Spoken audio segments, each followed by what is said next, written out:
12 বছর পর দেশে আসলাম, এসে দেখি আমার বউ কবুল বলে আমার ছোট ভাইকে বিয়ে করলো। এই রিয়া, তুমি 3বার কবুল বলে আবার কাকে বিয়ে করলে শুনি? আমি তো তোমার স্বামী আছি। আমার মুখে এই কথাটি শুনে সবাই চমকে উঠলো সাথে সাথে, আর সবাই আমাকে ঘিরে ধরে। রিয়া বলল, তুমি বেঁচে আছো এখনো? তুমি তো মারা গিয়েছো।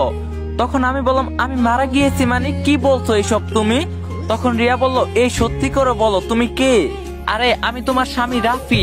আর কে তোমাকে বলছে আমি মারা গিয়েছি? তখন রিয়া বলল, এইসব মিথ্যা বানোয়ার কথা বলবেন না।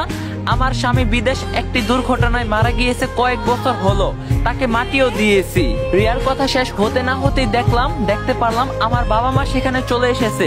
অনেকদিন পরে বাবা মাকে দেখতে পেয়ে জড়িয়ে ধরলাম, কিন্তু আমি লক্ষ্য করলাম তারা আমাকে কোনো পাত্তাই দিচ্ছে না।